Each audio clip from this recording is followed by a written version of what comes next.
There is something about the dark that makes old stories feel closer. When the lights go low and the world outside grows quiet, when the sounds of the day have softened into nothing more than a distant murmur, the mind begins to wander in ways it rarely does while the sun is still up. It drifts toward older things, deeper things.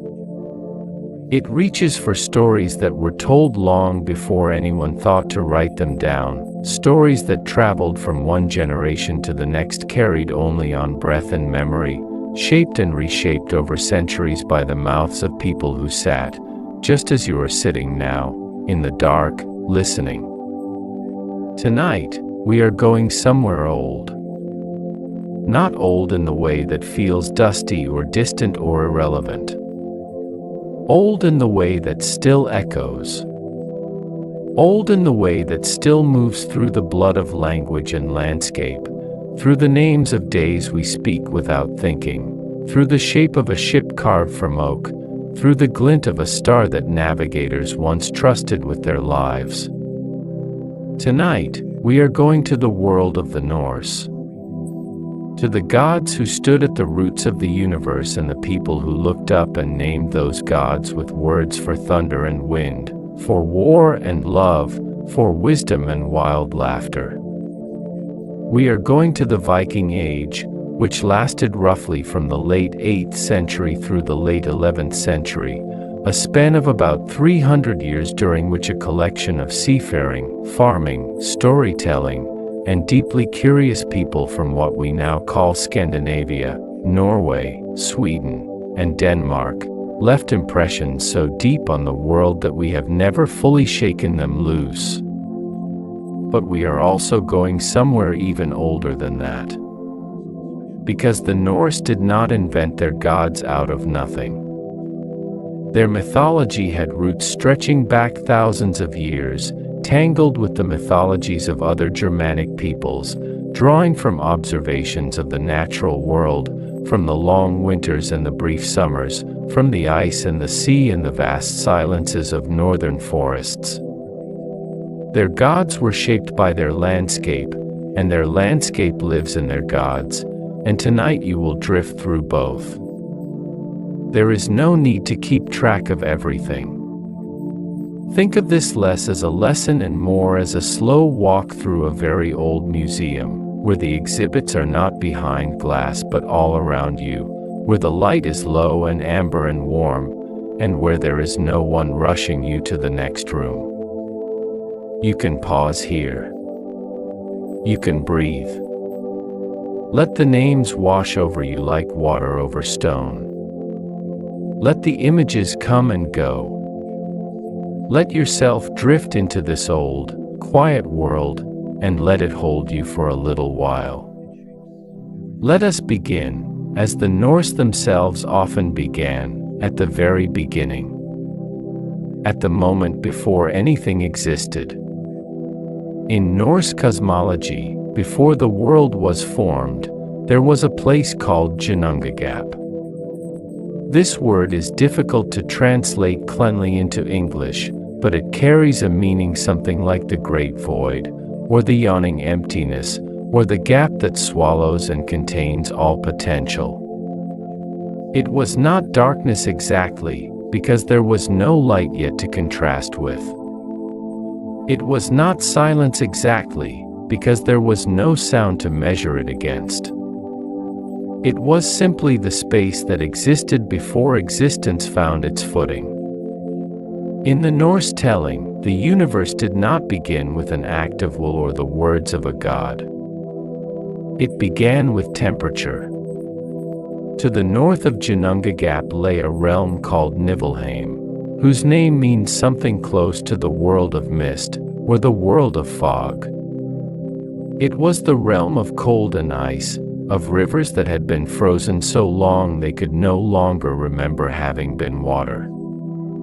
To the south lay Muspelheim, the realm of fire and heat and the kind of brightness that is not warm but consuming. And where these two extremes met, where the ice drifted into the warmth, where cold and heat found each other in the dark of the void, something began to happen. The ice melted. Drops formed.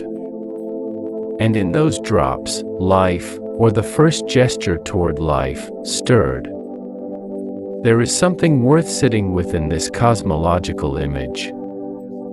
The Norse understood, in a deep and intuitive way, that their world was born from the tension between opposites. Not from nothing, not from purity, not from a single overwhelming force, but from contrast. From the meeting of cold and heat, of stillness and energy. Modern physics, in its own far more elaborate language, might recognize something in that intuition. Our universe did begin in a kind of extreme temperature event.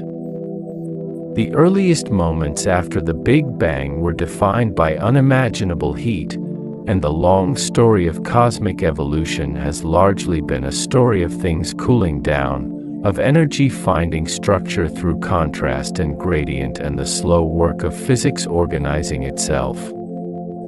The Norse had no telescopes, no particle accelerators, no equations. But they were watching the world around them very carefully, and they were asking the right questions. From those first drops of melt, the Norse said, came the first being. A giant named Ymir, or in some tellings simply the first giant, a massive and primordial figure who slept in the void and from whose body the world would eventually be made. And alongside Ymir there came a great cow, Audhumla, who fed him with her milk and who herself was nourished by licking the blocks of salt ice. And as she licked, over 3 days, a figure emerged from the ice. A being shaped and freed by the patient, slow repetition of a tongue on frost. Patience, in the Norse world, was not merely a virtue. It was a creative force. The figure who emerged from the ice was the ancestor of the gods. His name was Buri. From Buri came the line that eventually produced Odin, and from Odin and his brothers came the act that shaped the world we know. Because the Norse gods did not create the universe from nothing. They inherited it, and then they made something from what was already there. This is how it went. Odin and his brothers, Vili and Ve, met Ymir, the first giant, and they killed him. The blood that flowed from Ymir's body became the seas and the rivers and the lakes. His flesh became the soil of the earth. His bones became the mountains, and his teeth became the rocks and the boulders scattered across the land. His skull was lifted up to form the dome of the sky, and his brain, scattered and cast outward, became the clouds. It is a strangely physical cosmology. There is almost nothing abstract about it. The world is not a thought or a dream or an idea. The world is a body. The earth that you lie on, the mountains that you see on the horizon, the sky that you look up at, in the Norse telling, all of it is made from matter that was once alive. The ground itself is flesh. The sky is bone. The rain is blood transformed by time. And then the light.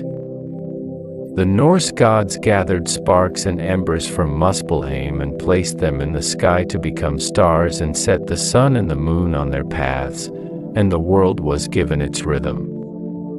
Day and night. Seasons. The slow turn of time. The world that the gods shaped from Ymir's body was not empty. It was a world organized in a remarkable and beautiful cosmological structure that the Norse called the Nine Worlds. At the center of all of it, running through every realm like a spine runs through a body, was a tree. Its name was Yggdrasil. And no ordinary word like tree quite does it justice, though tree is what it was.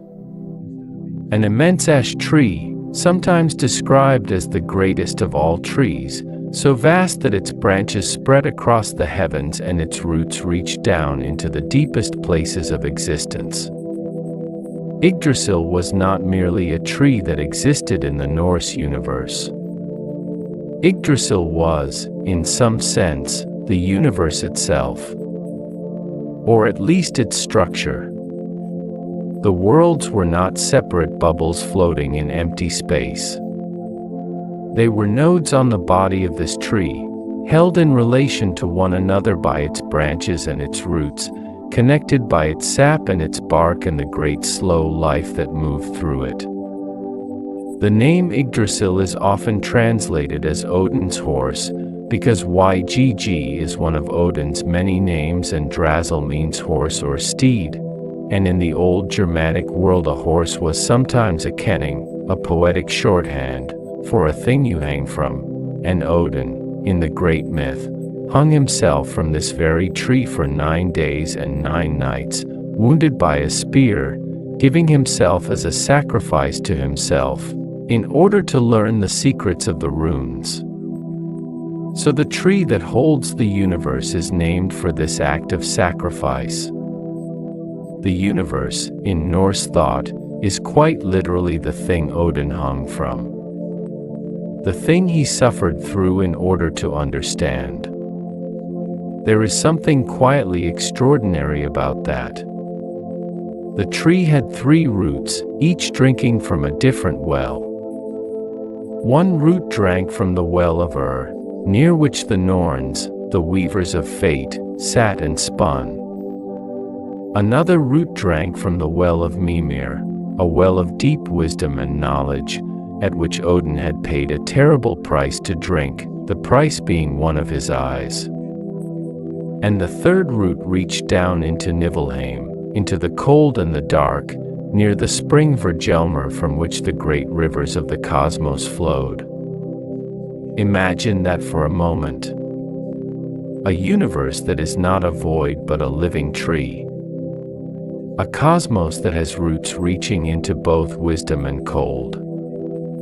A world whose structure is not geometric or mechanical but organic, growing, breathing, subject to all the vulnerabilities that living things are subject to. Yggdrasil was always being damaged. An eagle perched at its crown, a serpent named Nhggr gnawed endlessly at its roots from below, and deer and goats nibbled at its bark.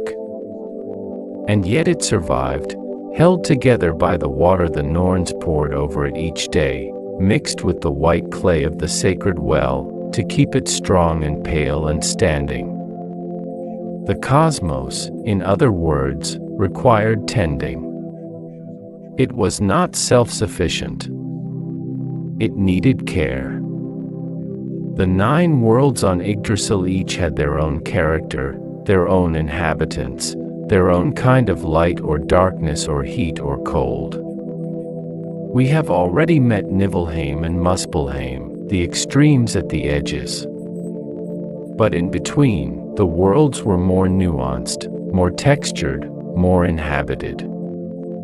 Skar, Asgard, was the realm of the Aesir gods, the principal gods of the Norse pantheon. It sat high in the branches of the tree, a realm of great halls and open skies, where the gods held their councils and their feasts, where they looked down on the worlds below and across at one another. It was connected to Midgard, the middle world, the world of humans, by a great bridge called Bifrost, which we might recognize as a rainbow. And Bifrost was not a metaphor in the Norse world. It was a real structure, a burning, shimmering bridge that arched across the heavens, wide enough for the gods to cross but guarded, always, by the watchman god Heimdall, who needed less sleep than a bird and whose senses were so acute he could hear the grass growing in the fields and the wool growing on sheep. Heimdall stands at the edge of Asgard with a horn called Gjallarhorn, the ringing horn, or the loud horn, and it is said that when the final days come, he will blow it to summon the gods to battle. But until that day, he waits. Patient. Watchful. Listening to the slow sounds of the universe going about its business. Midgard, is the world of humans, encircled by an enormous serpent called Jormungandr, the world serpent, also known as the Midgard serpent, one of Loki's children. This serpent was so large that it could encircle the entire world and bite its own tail. The image of a serpent biting its own tail is one of the oldest symbols in human culture, found in ancient Egypt, ancient Greece, ancient India. The Norse were not alone in imagining the world as something held in the grip of a great circular creature. And there is a scientific truth buried in this image. If you look carefully, the Earth is, in fact, a closed system. The water that falls as rain was here 1 billion years ago. The carbon in your body was once in the atmosphere, will be again. Things cycle. Things return to their beginnings. The serpent biting its tail is not just mythology. It is ecology. It is chemistry. It is the carbon cycle and the water cycle and the long, slow circles of elements through time. Jotunheimr, the realm of the giants, the Jotnar, lay beyond the edges of Midgard, in the cold and rocky wilderness at the margins of the world. The giants were not merely enemies of the gods. They were older than the gods, born from the same primordial matter, sometimes related by blood, sometimes allied, sometimes in conflict. The relationship between the gods and the giants was complicated and close, the way that things are close when they share an origin and still remember it. There was Vanaheimr, home of the Vanir gods, a second family of deities whose nature was more connected to the earth, to fertility and growth, to the sea and its tides. The Vanir and the Aesir had once gone to war with each other, and eventually made peace by exchanging hostages, some of whom became among the most beloved gods. Freyr and Freya, whom we will spend more time with, came from the Vanir. There was Alfheimr, the realm of the elves, and Svartalfheimr, the realm of the dark elves or dwarves, who were the master craftsmen of the Norse universe, the makers of the most extraordinary and powerful objects that ever existed in myth. It was the dwarves who crafted Gleipnir, the ribbon-thin chain that could bind the wolf Fenrir when every visible bond had failed. It was the dwarves who made Gungnir, Odin's never-missing spear. The dwarves who made Mjolnir, Thor's hammer. The dwarves who made the golden hair of Sif, Thor's wife, when Loki cut her real hair off in the night and had to make amends. And then there was Hell. Not exactly a punishment or a burning realm, but a quiet and shadowy place below, ruled by a being of the same name, Hel, who was also one of Loki's children. Most of the dead went to Hel, not as a condemnation but simply as the natural destination of those who did not die in battle. They lived there in a kind of gray, muted existence. Not punished. Not joyful. Simply there, in the quiet of the underworld, going about a dim reflection of the life they had known above. The Norse universe, held in the branches of this great tree, was neither fully just nor fully unjust. It was textured. It was complicated. It was a world in which great beauty and great suffering existed side by side, in which the gods themselves were mortal in the long run, in which wisdom cost an eye and power cost a hand, and the future could be glimpsed but not changed. It was a universe that felt, in other words, like the one we actually live in. Now let us meet the gods themselves. Not as a list, not as a set of names to memorize, but as characters, as presences that the Norse people felt and lived alongside, that colored their language and their rituals and their understanding of the world. We begin with Odin, because Odin is the oldest, in some sense, or at least the most persistent. He is everywhere in the mythology, shifting shape and purpose, appearing where you least expect him, gone again before you can quite understand what you saw. He is the Allfather, the chief of the Aesir gods, the god of wisdom, of poetry, of war, of death, of magic, of wandering. The image of Odin that has settled deepest into the cultural memory is an old man in a wide-brimmed hat and a gray traveling cloak, leaning on a great spear, with one eye seeing and one eye gone. He walks the roads of the world in disguise, asking questions, testing people, sometimes offering help and sometimes bringing ruin, always observing, always gathering knowledge. He has two ravens named Hugin and Munin, Thought and Memory, who fly out every morning across all the 9 worlds and return to his shoulders at night to whisper what they have seen. There is something deeply appealing about that image. The idea that the mind is not a single thing but at least two, the part that thinks and the part that remembers, and that both are needed, both are valued, both fly out into the world and come back changed. Odin's ravens are not just mythology, either. Ravens are among the most intelligent birds that exist. They have been studied extensively by researchers, and what they have found is remarkable. Ravens can plan for the future. They can solve multi-step problems. They recognize individual human faces and remember them for years. They have been observed engaging in what looks very much like play.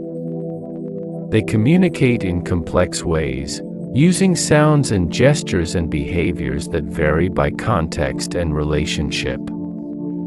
In Scandinavia especially, where ravens followed Viking armies in search of the dead, where their black wings were a regular feature of the battlefield landscape, it would have been very easy to believe that something was watching through those dark eyes.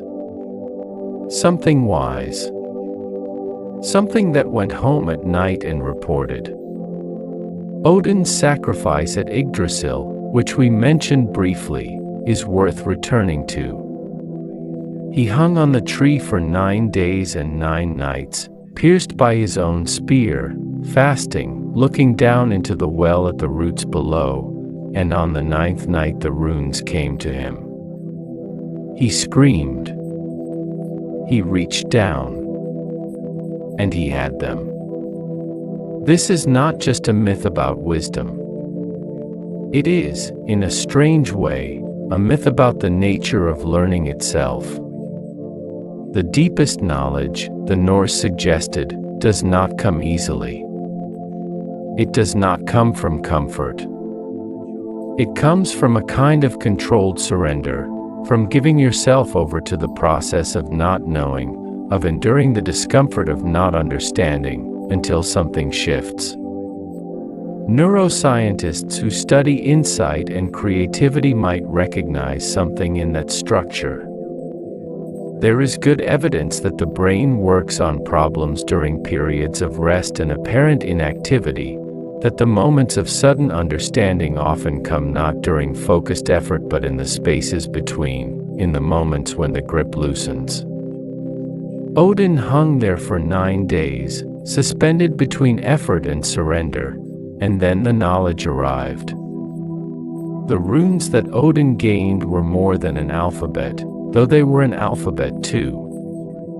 The runic writing system, particularly the Elder Futhark, the oldest form of runic script, which dates to around the 2nd century CE, was a genuine writing system used across the Germanic world for inscriptions on metal, bone, wood, and stone. But in the Norse and Germanic worldview, the runes were also charged with meaning and power beyond their phonetic function. Each rune had a name and a set of associations. Fehu, the first rune, was associated with cattle and wealth. Uras with the aurochs, the great wild ox, with strength and wild vitality. Thurisaz with the giants, with a kind of fierce, unruly force. And so on through 24 symbols, each one a letter and a concept and a key to something older than language. People carved runes onto weapons to make them strike true, onto ships to help them navigate, onto stones as memorials for the dead. Thousands of runic inscriptions survive today, scattered across Scandinavia and the British Isles and as far afield as Greenland and Constantinople. Some of them are deeply practical. They record names, transactions, landmarks. Some are poetic. Some are prayers, or charms, or memorial texts. And some are simply names, carved into stone with the quiet insistence that says, I was here. I existed. Remember me. Let us drift now toward Thor.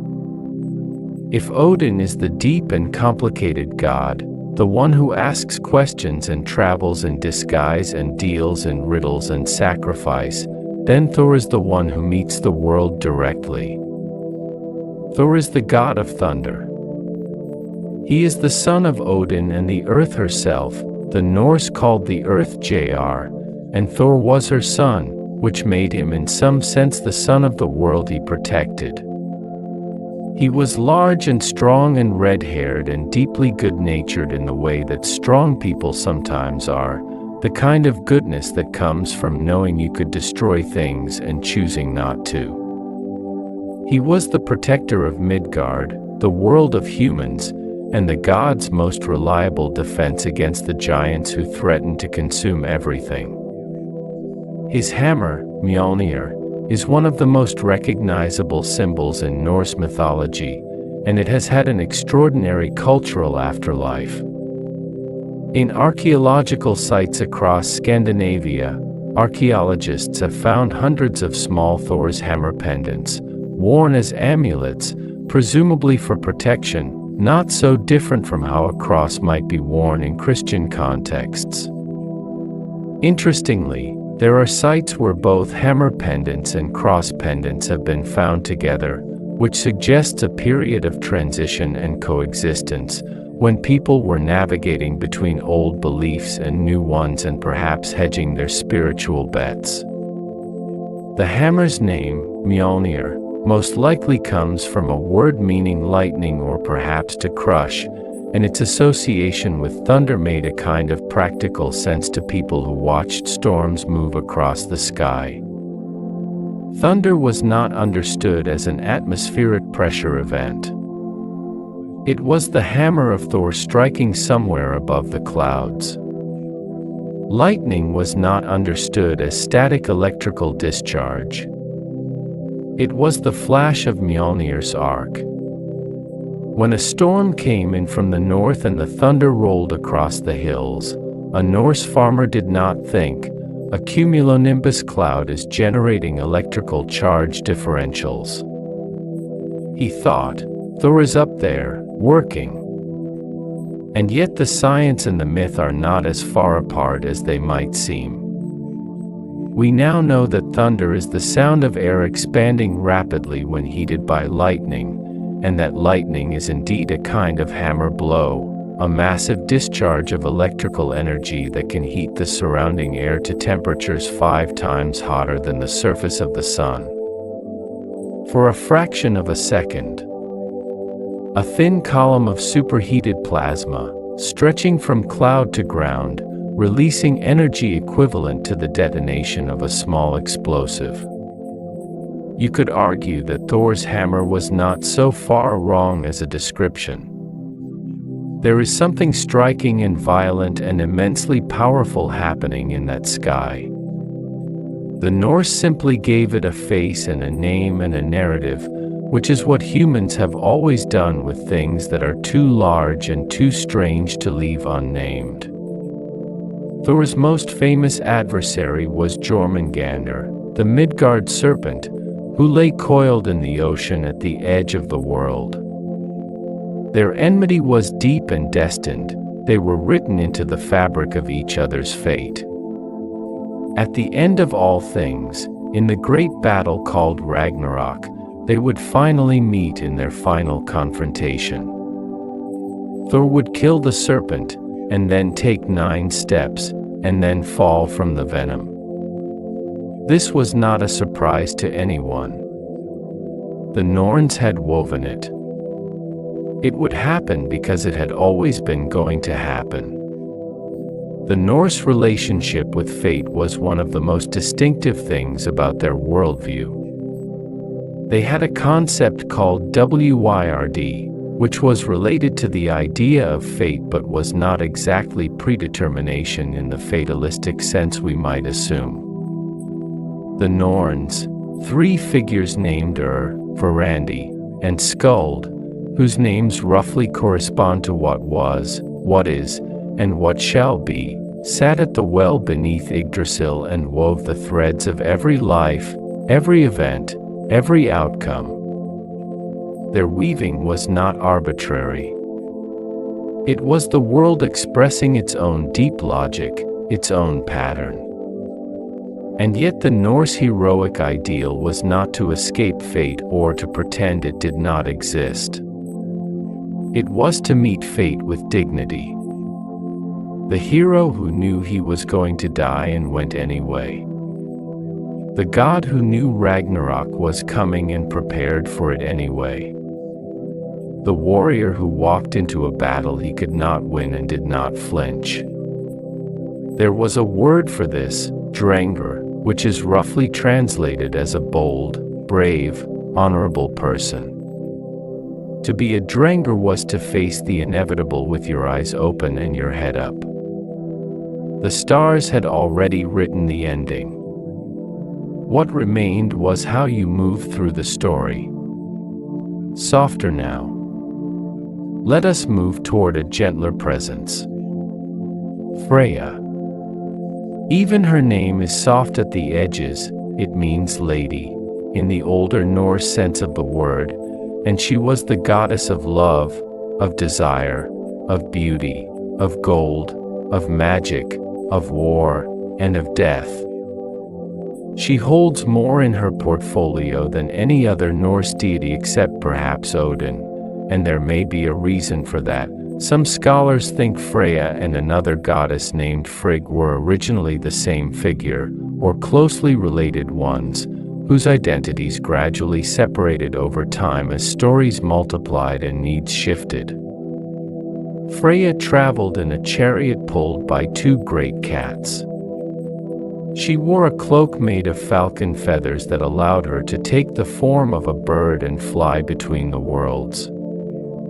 She owned a necklace called Brisingamen, one of the most beautiful objects in all the 9 worlds, made by dwarves in their deep forges, and obtained by Freya at a cost that the myths record with a kind of matter-of-fact frankness. She wept tears of gold when she grieved, which she did often, because her husband Ar, whose name means something like frenzy or ecstasy, was always wandering away, and she was always searching for him. Freya was also the practitioner and teacher of a form of magic called seer, a word usually translated as sorcery or witchcraft or shamanism, though none of those translations quite captures the texture of it. Seer involved entering altered states of consciousness, moving between worlds, communicating with the dead, seeing threads of fate, and bending or weaving outcomes. It was considered a feminine practice, associated with the Vanir gods and with women who were called Valvar, seeresses or prophetesses, and it was practiced widely enough in Norse culture that there are substantial records of it in the sagas. The similarity between seer and the shamanic practices of other northern peoples, the Sami of northern Scandinavia, the indigenous peoples of Siberia, the Arctic cultures whose territories bordered those of the Norse, has been noted by scholars and researchers. There appears to have been exchange and influence. The Norse did not live in cultural isolation. They traded, raided, settled, and married across a vast geography, and their spiritual practices reflected that contact. There is also, in Freya's domain over both love and death, something that the modern mind might recognize. In many shamanic traditions around the world, the same practitioner who heals also knows how to harm. The same one who communicates with the living also speaks with the dead. The boundary between love and grief, between desire and loss, between creation and destruction, these were not opposites in the Norse worldview. They were aspects of the same force. Freya wept gold because beauty and loss were inseparable. She sought her wandering husband because the thing you love is always, in some sense, always leaving. Her twin brother Freyr was the god of sunshine and rain, of fertile fields and good harvests, of peace and prosperity. Where Freya's domain had edges and shadows, Freyr's was rounder, warmer, more openly generous. He rode a golden boar across the sky. He owned a ship called Skablanar that could fold down to fit in a pocket when not in use and that, when unfolded, was always guaranteed to have a fair wind. He gave up his magical sword, a sword that could fight on its own, that could swing itself against enemies, for love, in a decision that the myths record without judgment but that will cost him at Ragnarok, when he will need that sword and no longer have it. Freyr's sacrifice of his sword for love is one of those moments in the mythology that feels both very old and very human. The choice between power and connection. The price of wanting someone so much that you give away the thing that protects you. The Norse did not say it was wise. They did not say it was foolish. They simply said it happened. Before we arrive at Loki, let us pause for a moment with a god who is, perhaps, the most quietly beloved of all, Balder. Balder was Odin's son, and by all accounts the most beautiful of the gods. His skin gave off light. Everything about him was described in terms of brightness and clarity. He was associated with the sun, with radiance, with the kind of goodness that does not have to argue for itself because it is simply visible to anyone who looks. He was loved by all things. And this love, in the Norse universe, was precisely what made him vulnerable. His mother Frigg, Odin's wife, the queen of Asgard, the goddess of marriage and foreknowledge, went to every object and creature and plant in the world and asked each of them to swear an oath never to harm Balder. And they all swore. The stones, the metals, the animals, the diseases, the venom of serpents. All of them promised. And Balder became, for a time, invulnerable to everything in the world. The gods made a game of it. They would throw things at Balder in the great hall of Asgard, spears, stones, blades, whatever came to hand, and everything would bounce off him harmlessly, and everyone would laugh, and Balder would stand in the center of it, unharmed, almost glowing with his own safety. But Frigg had missed one thing. She had thought it too small and too young to bother asking. A plant called mistletoe. Mistletoe is, in botanical terms, a hemiparasite. It grows on the branches of other trees, apple trees, oak trees, poplar, many others, and draws water and minerals from its host, though it also photosynthesizes its own food. It is partly dependent, partly independent. It grows high up, in the canopy, away from the soil, never touching the ground, and because of this the Norse may have thought of it as neither fully of the earth nor fully of the sky, outside the ordinary categories, exempt from the ordinary oaths. Loki knew about the mistletoe. He found out from Frigg herself, who mentioned it as a small, inconsequential exception. And Loki, with the particular skill of those who understand that the inconsequential exceptions are the only things that matter, went and cut a branch of mistletoe, shaped it into a dart, and went to the hall where the gods were playing their game.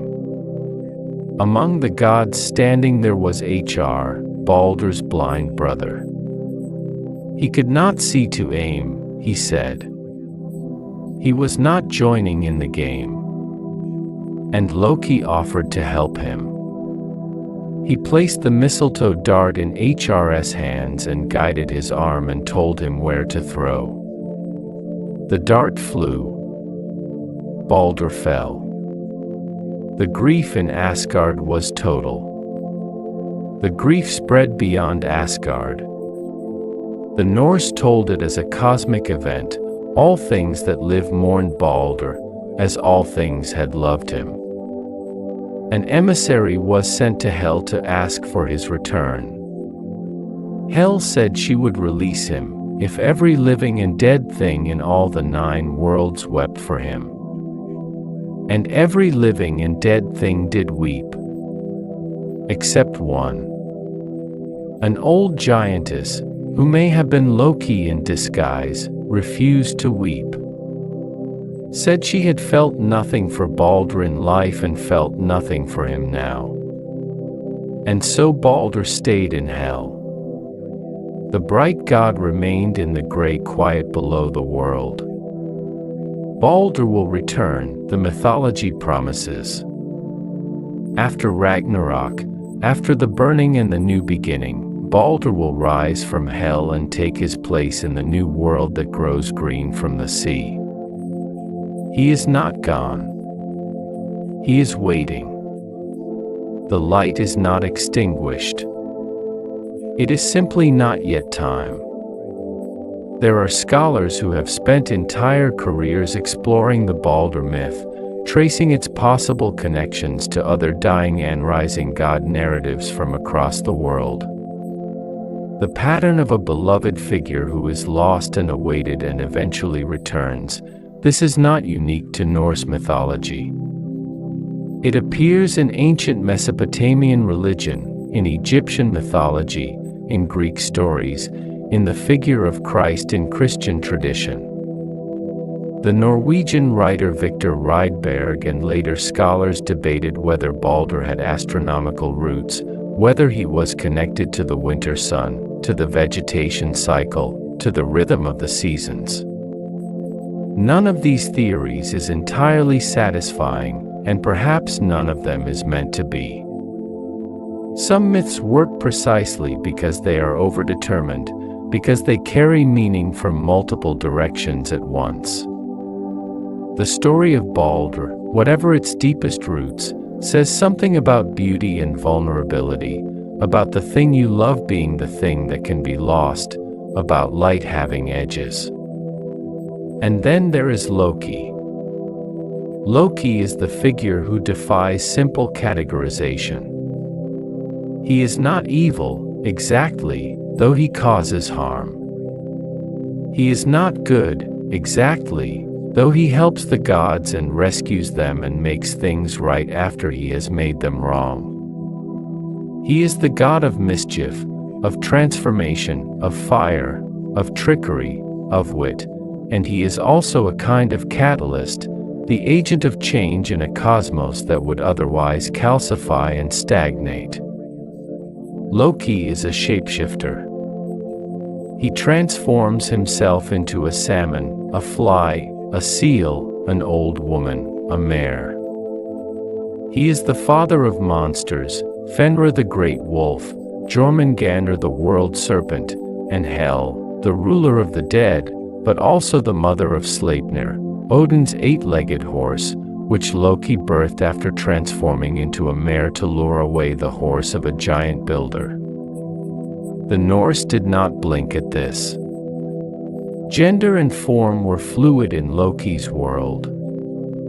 He was what the story needed him to be. Loki's relationship with the gods was one of the strangest in the mythology, blood brother to Odin, constant companion, and constant threat. The gods used him when they needed cleverness and suffered for it afterward. He solved problems by creating them and then solving those. He was the one who got Thor's hammer back when a giant stole it by coming up with a plan involving Thor dressed as a bride, a plan that worked, which was perhaps more revealing about Thor's willingness to do what needed doing than it was about Loki's cleverness. Loki's final arc is one of the darkest in the mythology. After the death of Baldur, the most beloved of the gods, the bright and beautiful one, killed by a dart of mistletoe that Loki guided to its mark, Loki's position among the gods became impossible. He had gone, this time, too far. He was bound beneath the earth, a serpent dripping venom above his face, his wife Sigyn holding a bowl to catch the drops, her patience the only mercy in a story that had run out of mercy for him. When the bowl fills and she turns to empty it, the venom falls on Loki's face, and his writhing causes earthquakes. This is why the earth shakes, the Norse said. Not tectonic plates shifting along fault lines, though that is also true, and we will return to it in a moment, but a bound and suffering God, convulsing in the dark below. The Norse were not wrong to feel the earth move. They lived in a volcanically and seismically active region of the world. Iceland, which was settled by Norse people in the 9th century, sits directly on the mid-Atlantic ridge, the boundary between the North American and Eurasian tectonic plates, and is one of the most geologically active places on Earth. Volcanoes erupt there regularly. Geysers shoot boiling water dozens of meters into the air. The ground steams. The lava flows. The Norse settlers who came to Iceland in the 9th century found a land that seemed, quite literally, to be alive in ways that the countries they had come from were not. It must have confirmed everything they already believed about the world being a living body. Let us pause here for a moment and breathe. The mythology is large. The stories are many. But there is another world running alongside the world of the gods, and it is the world of the people who told these stories. The world of the Norse themselves. The world of the farms and the ships and the long winters and the brief, brilliant summers. The world of the thing we call the Viking Age. The word Viking is often misused. Not every Norse person was a Viking, in the original sense of the word. The word itself comes from the Old Norse vik, meaning a bay or inlet, and a Viking was someone who engaged in sea raiding, someone who went a Viking, as the phrase was. It was an activity, not a ethnicity. A farmer who never left his fjord was not a Viking. A merchant who traded peacefully across the Baltic was not, strictly speaking, a Viking. But the term has expanded in modern usage to mean the entire Norse culture of the period, and for the purposes of this quiet journey tonight, we can let it serve that purpose. The Norse world was a world organized around the sea. Scandinavia is a land of extraordinary coastline. Norway alone has a coastline that, if straightened out, would stretch almost a third of the way around the equator. Every major settlement was accessible by water. The fjords cut deep into the interior of the land, making the sea not a border but a road. The Norse understood the sea not as a barrier separating places but as a medium connecting them, and this fundamentally shaped how they moved through the world. Their ships were the instrument of this understanding. The Norse longship, the drakr, or dragon ship, as the great warships were sometimes called, is one of the most elegant vessels ever built by human hands. It was long and narrow and shallow in draft, meaning it could navigate in water barely deep enough to wet your knees. It could be beached directly on shore. It was symmetrical at both ends, meaning it could reverse direction without turning around. It was flexible. The planks of the hull were overlapped and clinker-built, bound to each other in a way that allowed the hull to flex with the waves rather than fighting them. And it was fast, far faster than the heavy merchant vessels of other cultures, capable of covering extraordinary distances in surprisingly short times. The Vikings who rowed or sailed these vessels were navigating across open ocean by methods that we are still working to fully understand. They had no compasses. The magnetic compass was not introduced to European waters until around the 12th century. They had no GPS, no charts in the modern sense. What they had was an intimate and detailed understanding of the sky, the sea, and the body. They navigated by the stars, particularly by Polaris, the North Star, which sits almost directly above the North Pole and does not visibly move in the sky while other stars wheel around it. They navigated by the sun's position. Its height above the horizon at midday gave latitude, and Norse craftsmen may have constructed simple wooden sighting devices that allowed them to measure this angle with some precision. They read the behavior of seabirds, knowing that certain species stayed close to land and that the direction of a gannet's flight might reveal the location of a coastline beyond the horizon.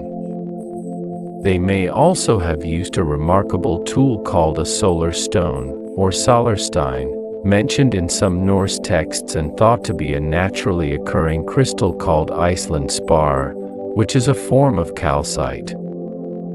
Iceland spar has an optical property called birefringence. It splits light into two beams as it passes through, and when you rotate the crystal and observe which direction produces equal brightness in both beams, you can determine the exact direction of the sun even on an overcast day or when the sun is below the horizon. This property was confirmed by physicists in the 20th century, and in 2013, researchers found what appeared to be an Iceland spar crystal among the wreckage of a 16th century British ship. The Norse may have been using optics centuries before the physics of birefringence was understood. They knew the ocean. They knew its currents and its colors, the blue of deep ocean versus the greenish cast of shallower water over continental shelf. They knew the smell of land, the way a western wind might carry the scent of trees or peat. They knew the shape of waves when those waves had been traveling a long distance without obstruction, and the different shape of waves near land where the seafloor was rising and the water was organizing itself differently. The sea was a text they could read. And using these skills, they went remarkable places. Leif Erikson, son of Eric the Red, who had himself been exiled from Iceland for manslaughter and sailed west to settle Greenland, reached the coast of North America around the year 1000 CE. Norse sites have been confirmed by archaeology in what is now Newfoundland, Canada. A site called L'Anse aux Meadows, at the northern tip of Newfoundland, contains the remains of Norse buildings, Norse artifacts, a forge where bog iron was smelted, the traces of a Norse settlement that was occupied perhaps briefly, perhaps for a generation, perhaps longer, before being abandoned or destroyed.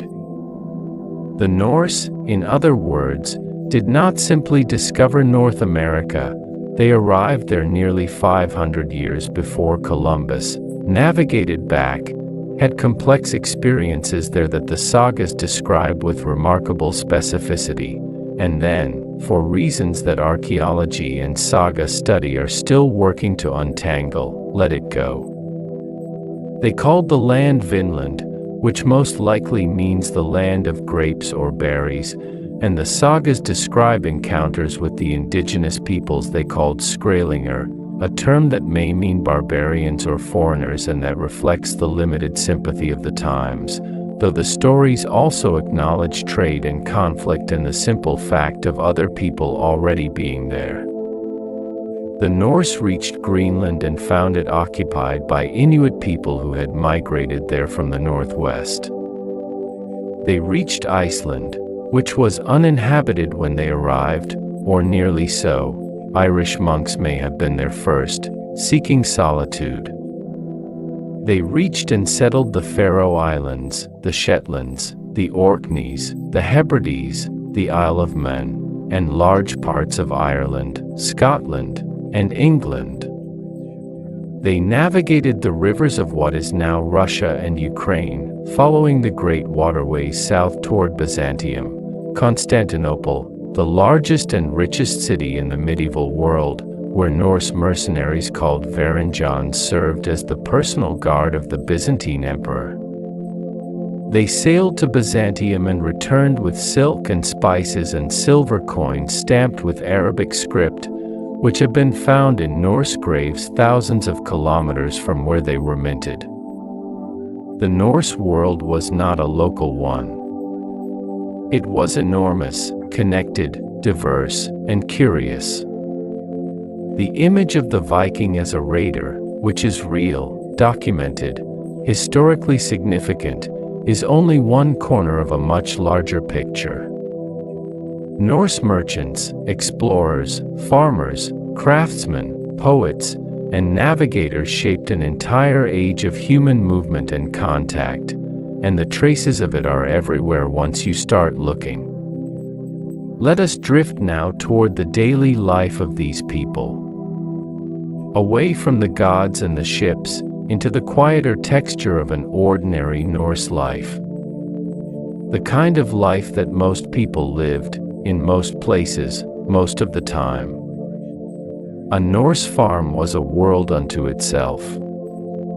The longhouse, the main dwelling, a long, low building with thick turf or wooden walls and a roof designed to shed snow, was home not just to the family but sometimes to their livestock in winter, the warmth of the animals helping to heat the space in the months when cold pressed in from every direction.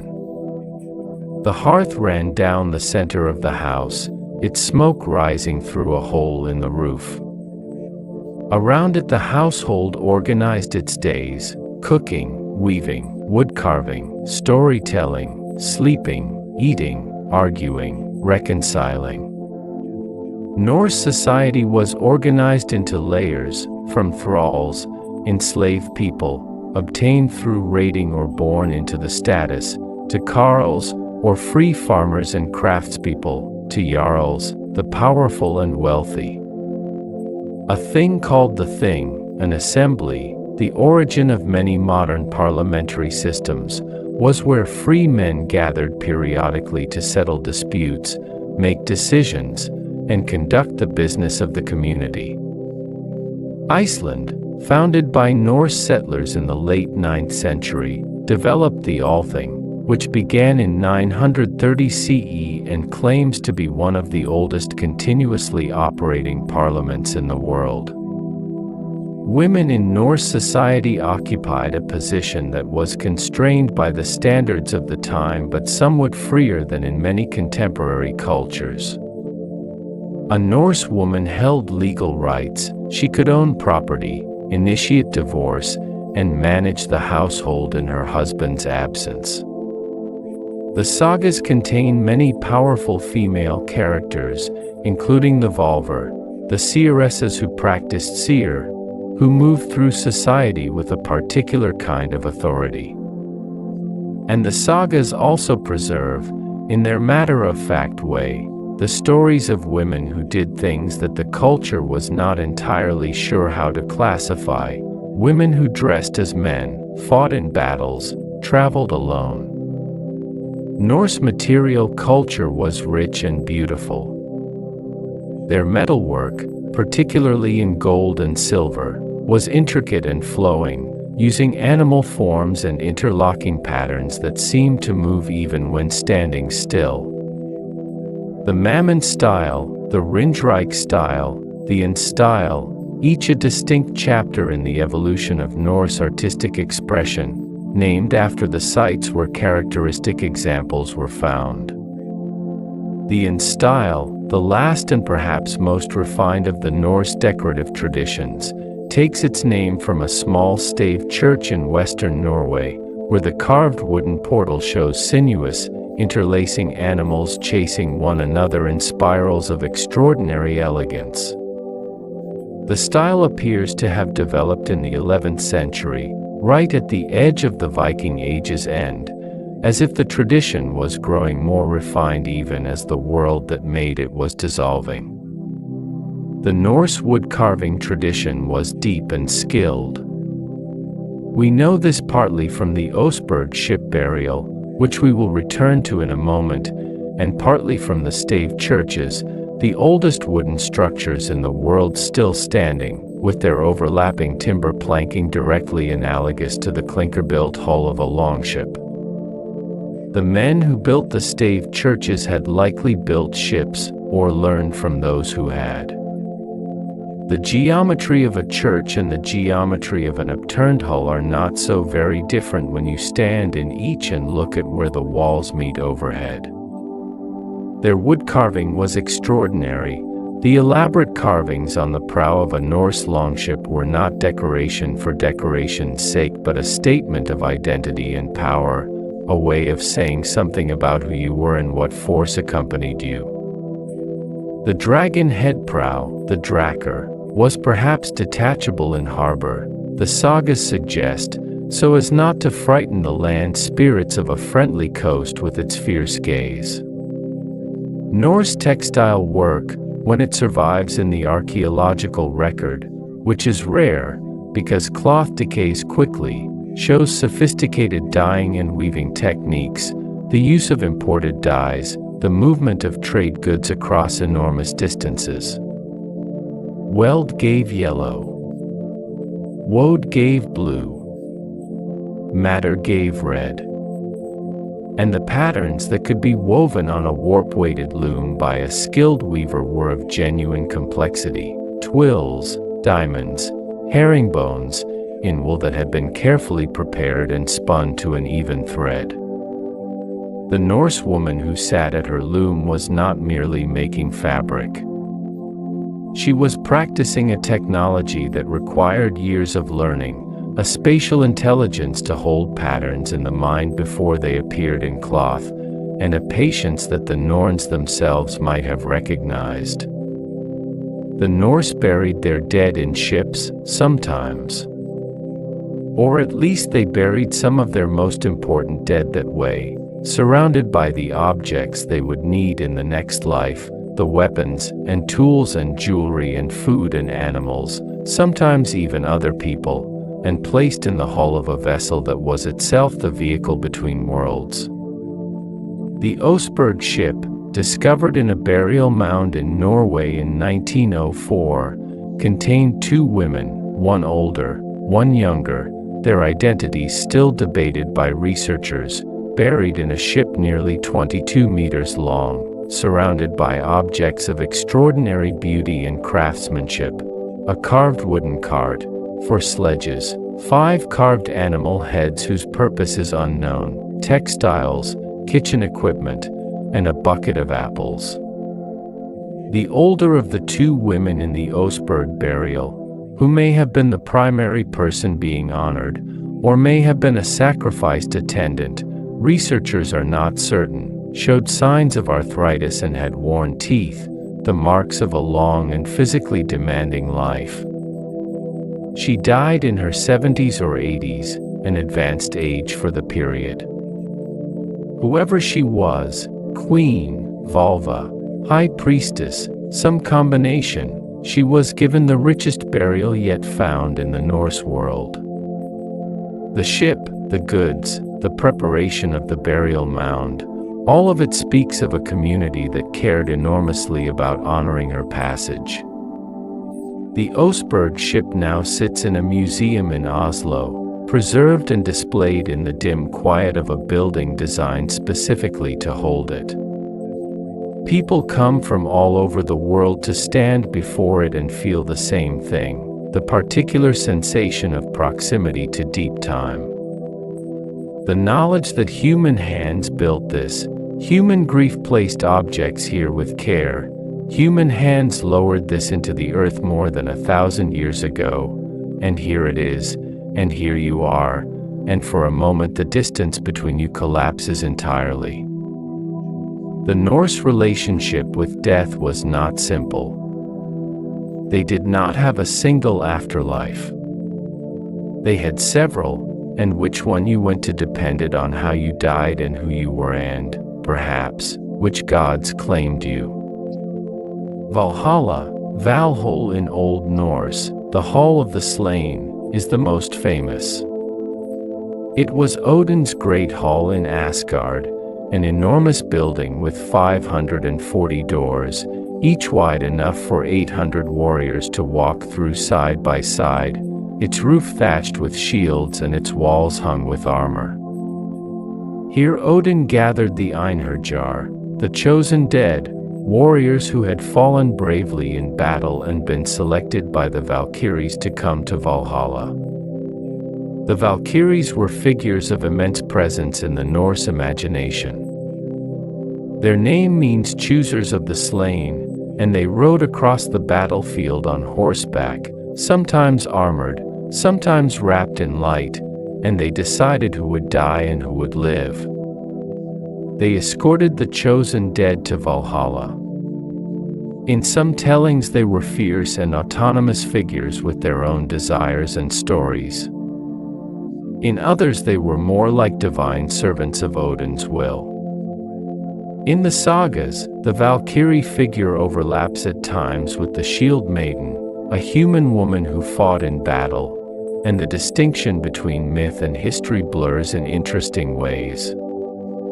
The Einherjar in Valhalla spent their days doing something that might sound less like paradise and more like punishment if you approach it with modern expectations. They fought each other, all day, every day, killing one another and being healed by evening, resurrected to feast and drink in the great hall, only to wake the next morning and do it again. The purpose of all this endless training was not recreational. Odin was building an army. He knew Ragnarok was coming.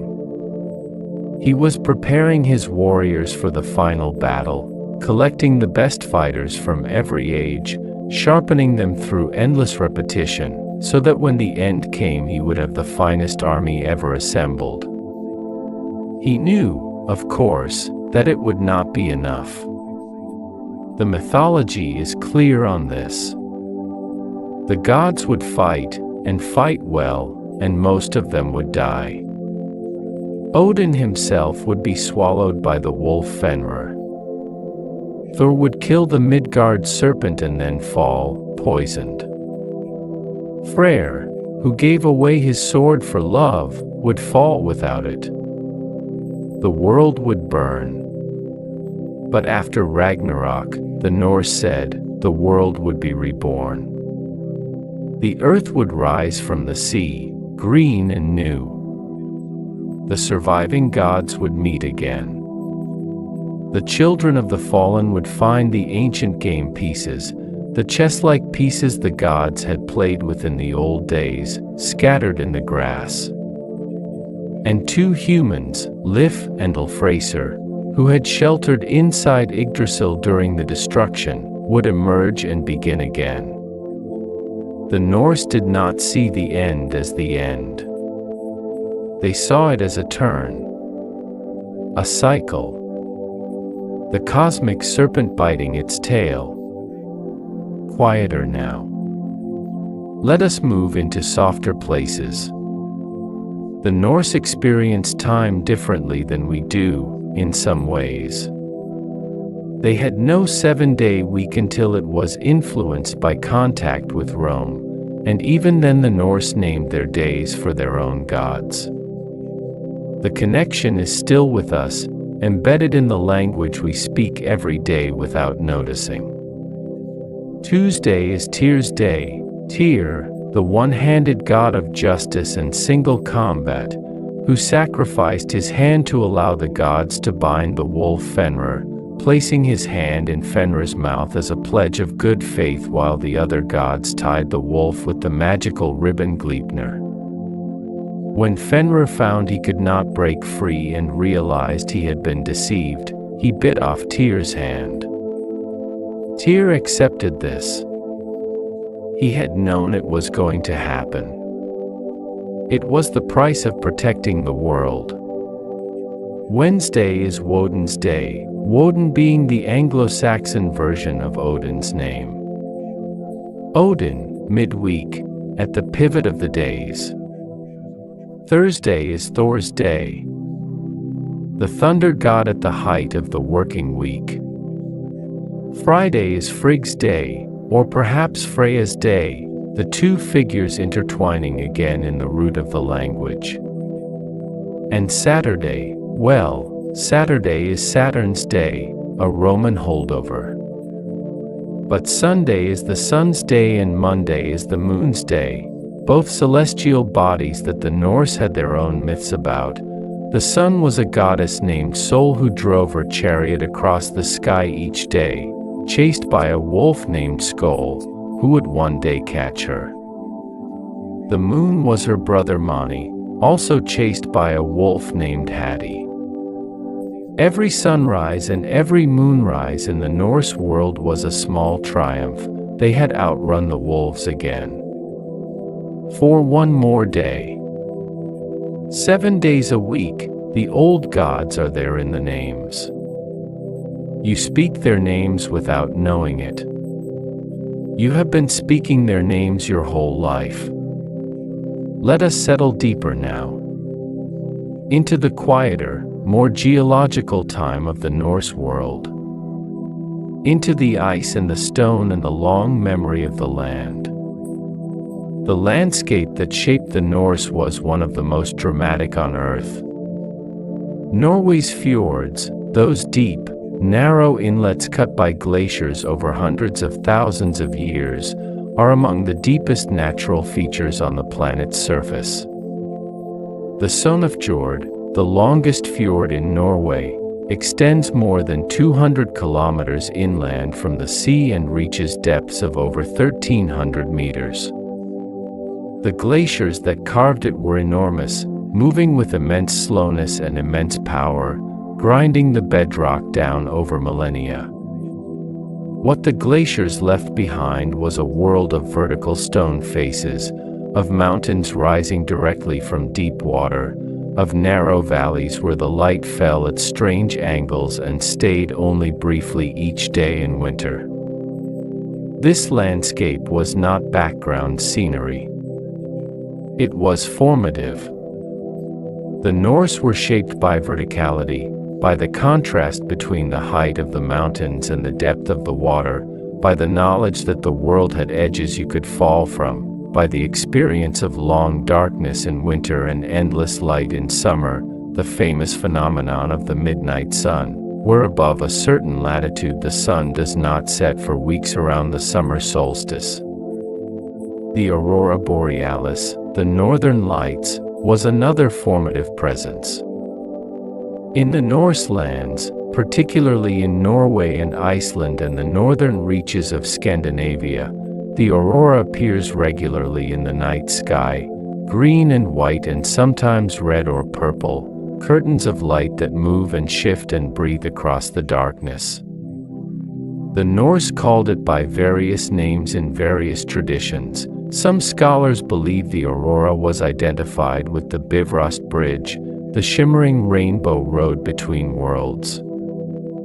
Some believe it was associated with the Valkyries, whose armor was said to cast strange lights in the sky as they rode.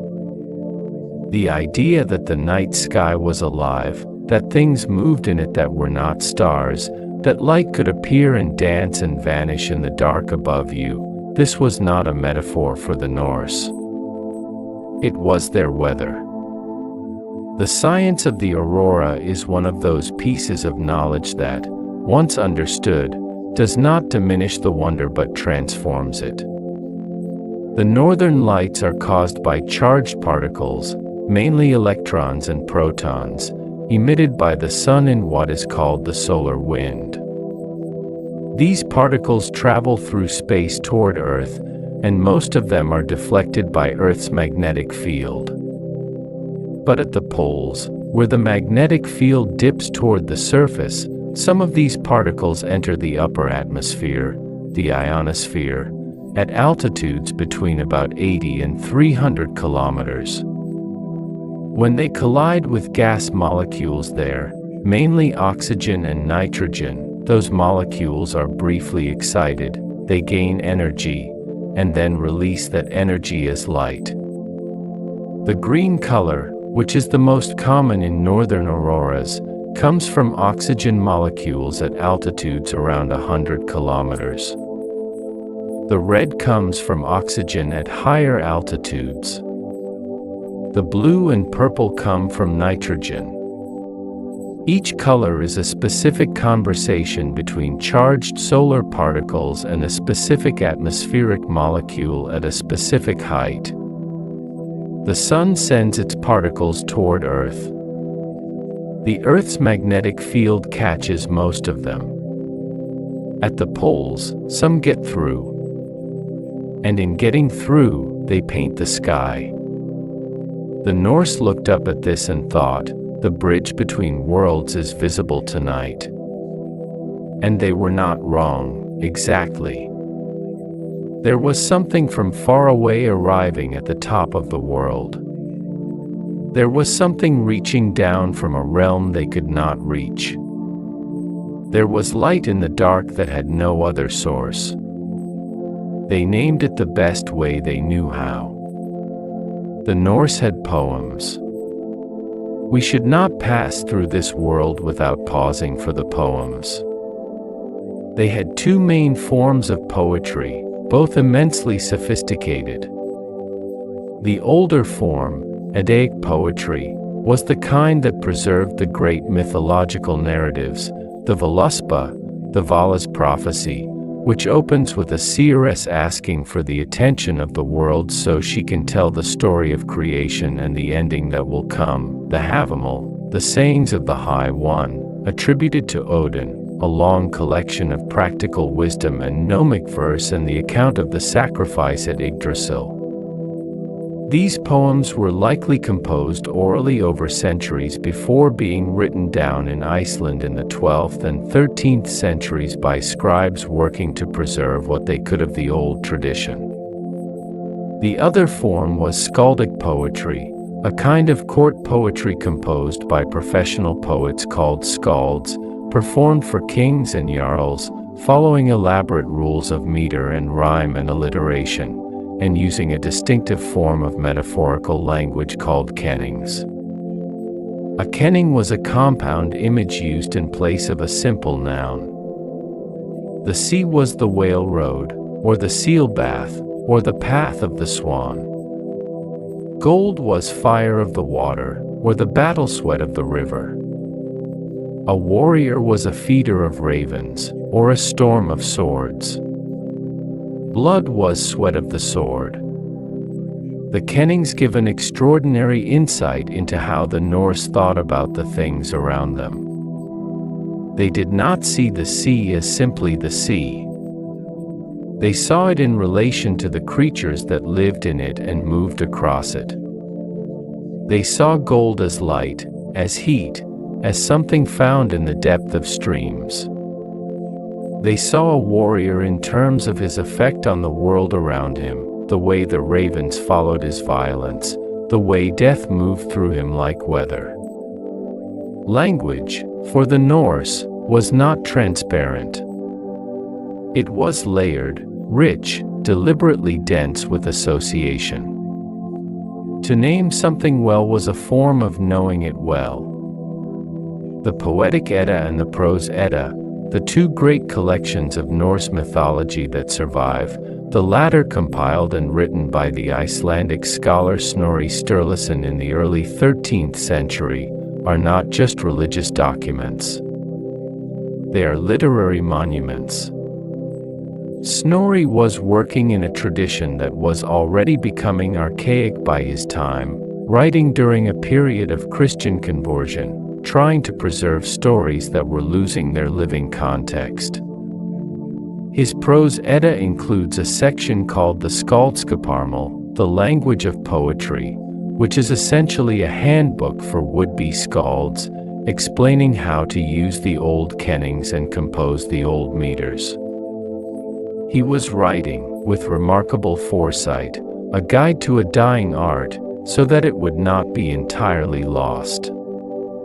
We have him to thank for much of what we know. Without Snorri, the Norse mythological tradition might be only fragments and echoes. Instead, it is a living body of text that scholars and readers have been returning to for centuries, finding in it things that resonate with the oldest parts of human experience. Snorri Sturluson himself was a remarkable figure, wealthy, politically ambitious, deeply learned, a major player in the turbulent politics of 13th century Iceland. He traveled to Norway, was connected to the Norwegian royal court, wrote history and poetry and mythology. He was, ultimately, killed, murdered in his own cellar in 1241 during a political dispute.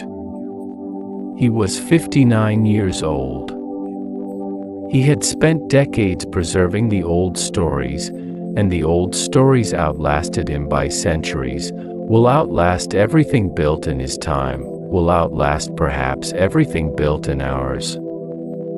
The work of preservation is never wasted even when the preserver is lost. Let us think for a moment about the winter. The Norse winter. Above the Arctic Circle, which cuts across the northernmost parts of Norway, Sweden, and Finland, there is a period called polar night, Kamos in Finnish, Morkedet in Norwegian, when the sun does not rise above the horizon at all. This period lasts for weeks at the northernmost latitudes. In Tromsø, Norway, the sun disappears for approximately 2 months in winter. In Svalbard, even further north, polar night lasts for about 4 months.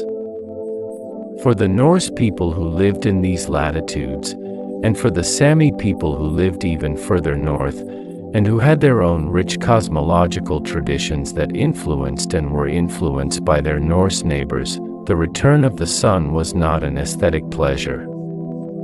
It was a survival event. The days grew shorter through autumn, the cold deepened, the world narrowed to the small radius of firelight and familiarity.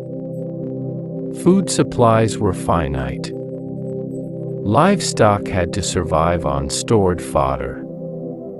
The sea could be dangerous and sometimes impassable. And then, from the longest night, the days began to lengthen again, by minutes at first, barely perceptible, then by more, until the sun returned above the horizon and stayed there, and the world began again. The Norse midwinter celebration was called Yule, Joel, and it was observed around the time of the winter solstice, the longest night. It was a time of feasting and sacrifice, of lighting fires against the dark, of drinking and storytelling, of honoring the gods and the dead.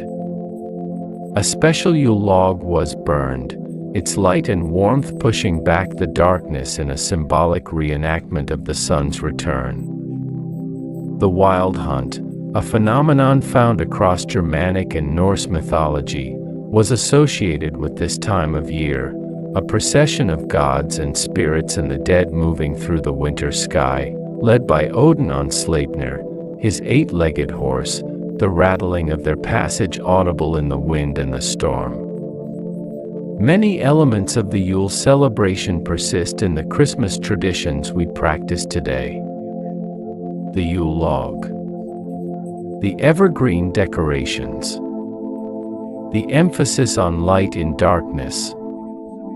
Even some versions of the modern Santa Claus figure show traces of Odin, the long white beard, the wide-brimmed hat, the gifts delivered in the night, the association with the wild hunt. The old stories do not disappear. They transform. They put on new clothes and continue. The winter solstice itself is a genuine astronomical event, not merely a cultural one. On the solstice, around December 21st in the northern hemisphere, the Earth reaches the point in its orbit where the North Pole is tilted most directly away from the Sun.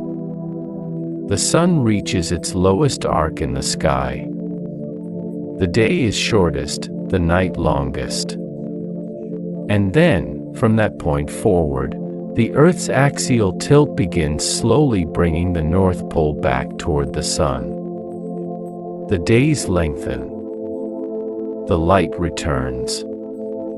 This happens because the Earth is tilted at about 23.5 degrees relative to the plane of its orbit around the Sun. It is a stable feature of our planet, maintained over geological timescales by the gravitational influence of the Moon. The Moon, that silver presence that the Norse called Mani, always running, is large enough and close enough to stabilize Earth's axial tilt, preventing the wild oscillations that Mars experiences, where the axial tilt can vary by tens of degrees over hundreds of thousands of years, causing dramatic and destabilizing climate swings. Our moon holds us steady. It is the reason our seasons are predictable. The reason the solstice comes when the Norse expected it, when we expect it. The moon is our anchor to a reliable year. Breathe now. Let the images slow. There is a practice in the study of Old Norse literature called lectio, a kind of careful, slow reading, not to extract information but to dwell inside language. To let the sounds accumulate. To let the images compound. Scholars who have spent years with the sagas and the Eddas often describe the experience of reading them as entering a particular atmosphere, a particular quality of light. Cool and gray and very clear. Like standing on a hillside in early autumn in Norway when the air is sharp and the birch trees are just beginning to turn. The sagas themselves, those extraordinary Icelandic prose narratives written mainly in the 13th and 14th centuries, describe a world that is simultaneously mythological and intensely practical. The heroes of the sagas drink and argue and go to law and travel and kill and mourn and fall in love in ways that feel startlingly modern. They have complicated feelings about things. They are not always brave. They are sometimes petty, sometimes generous, sometimes both in quick succession. They die in ways that are sometimes heroic and sometimes absurd and sometimes simply sad.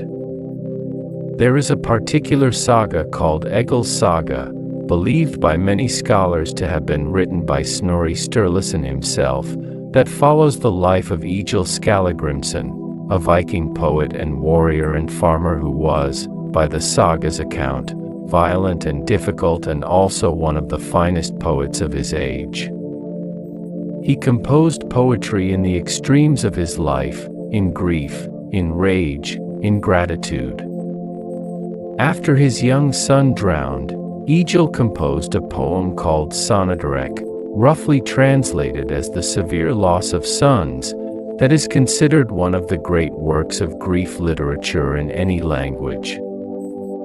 He begins it locked in his room, refusing to eat, refusing to speak, having decided to starve himself to death rather than continue living in a world in which his son no longer existed. His daughter convinces him to hold on long enough to write the poem. He does. And in writing it, he argues directly with Odin, accusing the god of taking what was not his to take, weighing the relationship between a man and his gods in the precise and unforgiving scales of someone who has lost more than he can hold. The poem is difficult. It is not comforting. It does not arrive at resolution in the way that modern grief narratives often do. It arrives at a kind of exhausted continuation, the decision to go on living not because the grief has lifted but because living is what there is, and the sun still rises, and there are still things to see. Egil is persuaded back into life less by hope than by attention. By the continued, unreasonable presence of the world. There is a saga called Laxdæla Saga, which follows several generations of a family in western Iceland, and whose emotional center is a love story between a woman named Gurn and a man named Gjardan that ends in the way that great love stories in the old tradition often end, in death, in choice, in the particular kind of sorrow that knows it was always going to arrive at this point and went ahead anyway. Gurn lives to be very old. When she is dying, her son asks her who she loved most in her long life. And she says, "The one I treated worst." This is saga. This is the Norse literary sensibility in its full expression.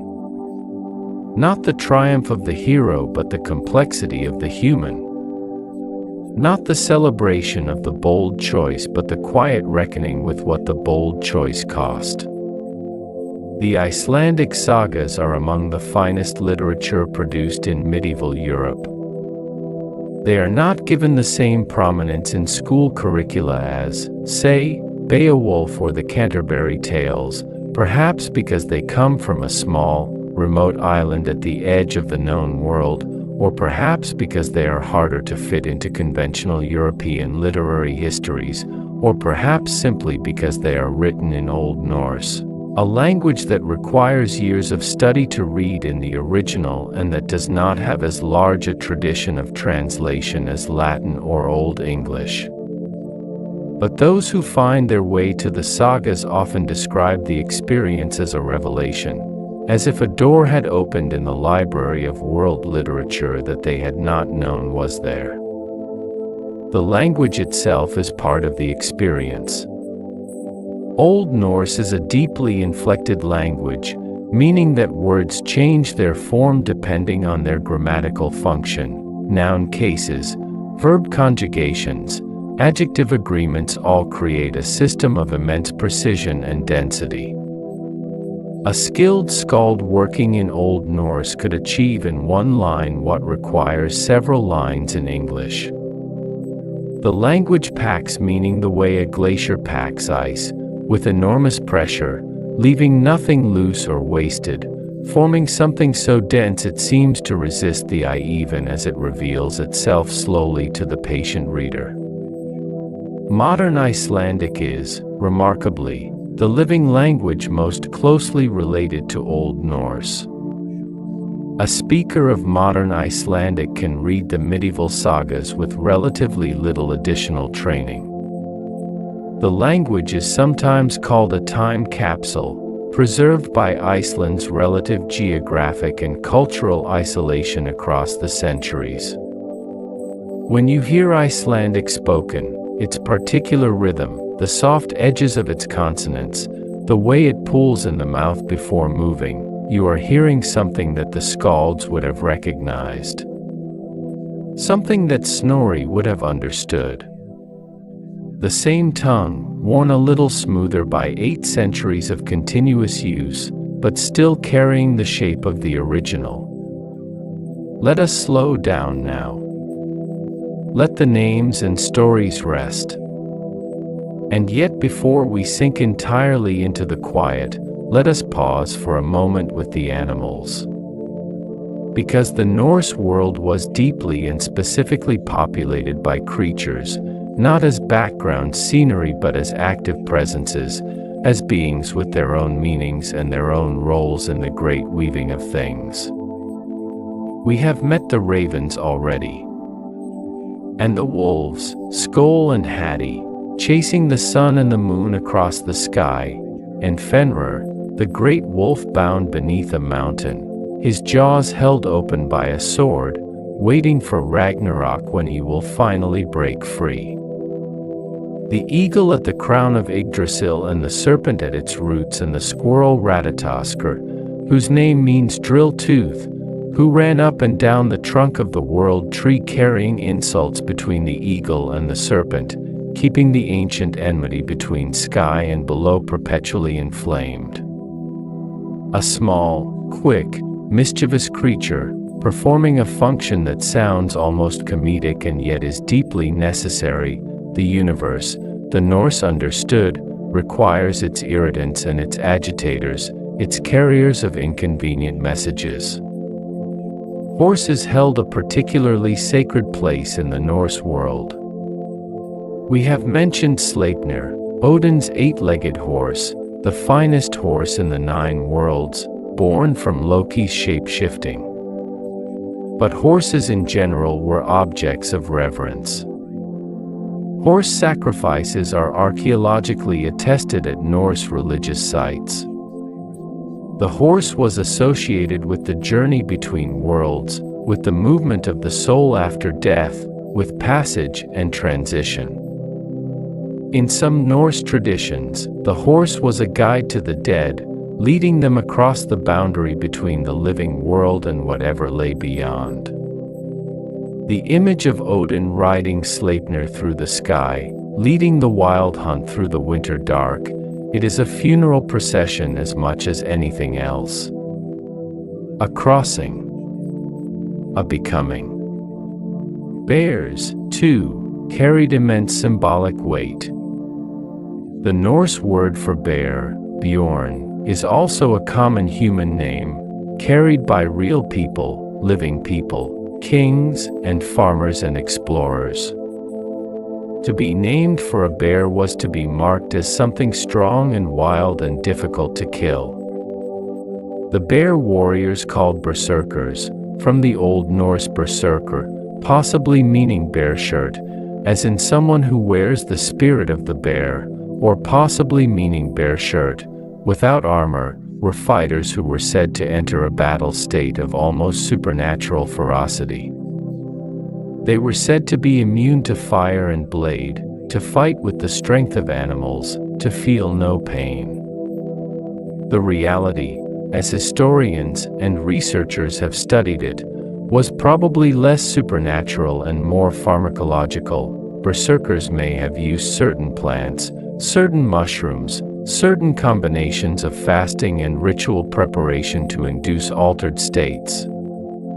But the mythology of the bear warrior persisted, and the fear they inspired was real enough. The great elk and the deer that nibbled at the branches of Yggdrasil were not merely symbolic, either. The real deer and elk of Scandinavia were essential to the Norse way of life, sources of food, of hide, of bone, of antler, which was worked into tools and ornaments with the same care and skill applied to metal and wood.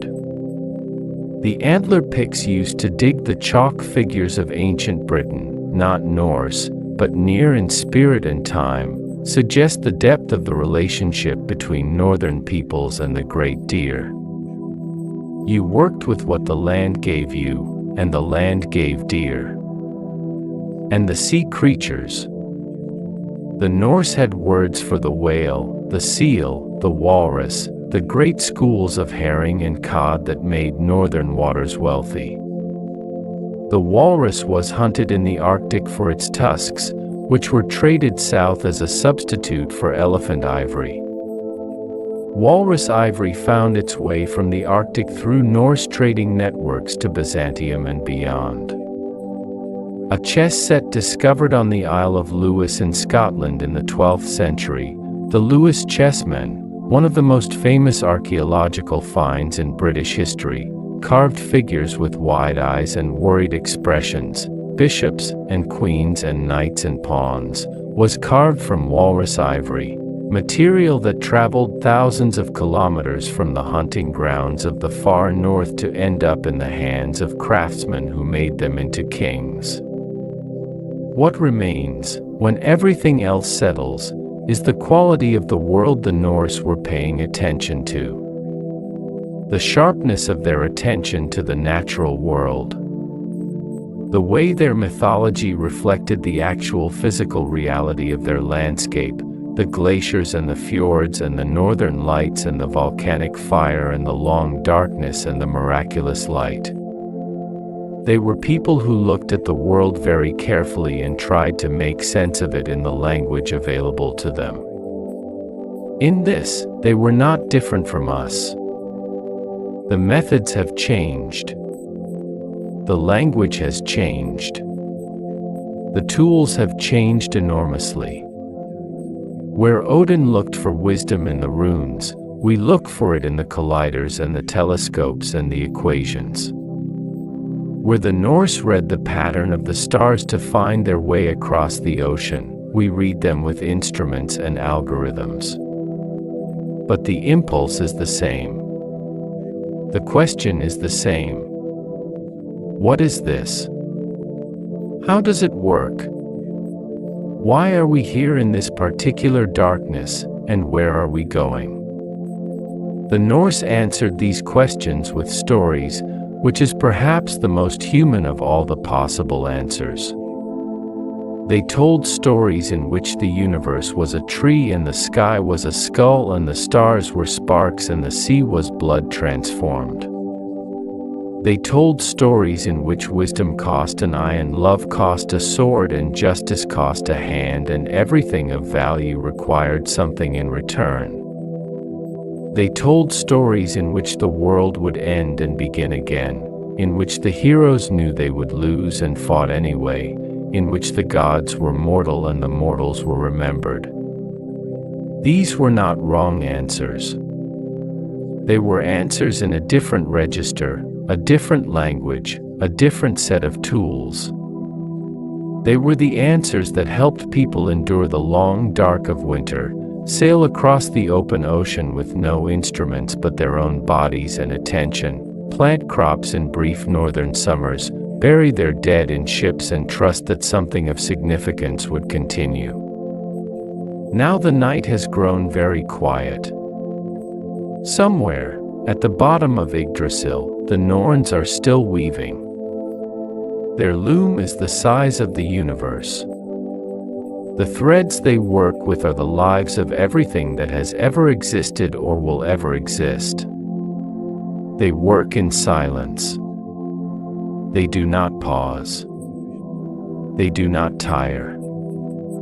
They have been working since before the first giant woke in the void, and they will still be working after the last ember of the final age cools into ash. And yet the world they weave is not a prison. It is a fabric. It has texture and variation and color. There are threads in it that glow and threads that are almost invisible. There are places where the weaving is dense and complex and places where it is almost nothing at all, thin as spider silk, barely there. Your thread is in there somewhere. This is what the Norse believed, that each life was part of the great weaving. Not that your choices did not matter, they mattered deeply. The Norse heroic ideal was not passive acceptance but active engagement. You were a thread in the fabric, and how you moved through it, what patterns you made, what tensions you created and resolved, what colors you brought to the weave, was your contribution to the whole. The idea that individual lives are part of a larger pattern is one that appears in many forms across many cultures. Modern science has its own version of it. You are made of atoms that were forged in stars long before our sun existed. The carbon in your body was synthesized in the heart of a dying star billions of years ago and scattered through the galaxy when that star exploded. The iron in your blood was made in violent stellar events, supernovae, the deaths of stars more massive than our sun, which explode with enough energy to briefly outshine entire galaxies. Your body is the universe looking at itself. Your breath is ancient air, cycled through countless other lungs, plant and animal, across the long history of life on Earth. You are already woven into something larger than yourself. You always have been. The sound of water on stone. There is a particular quality of sound that comes from cold, slow water moving over rock, the kind of sound that sits at the edge of hearing, constant and unhurried, a sound that the mind can follow down into quiet. In the Norse world, the rivers that flowed from the sacred spring Virgelmer were said to give life to all the rivers of the world. They were called the Ilivigar, the ice waves, or the cold waves, and they were thought to be among the oldest things that existed, older than the gods, part of the original structure of the cosmos. Water memory is a concept that appears in various cultural traditions, the idea that water carries something of the places it has been. Modern science does not support the literal version of this idea, but there is a poetic truth in it. Water is ancient. The water that falls as rain has been in the atmosphere before, has been in the ocean, has been in rivers and glaciers and the bodies of animals. The water in a Norwegian fjord has moved through every phase of the water cycle, perhaps many times. It has been ice. It has been cloud. It has been the cells of creatures that swam in warm Devonian seas. It has fallen on the faces of people we will never know. Water does not remember in the way that minds remember. But it carries time in its chemical structure, its isotopes, its trace elements.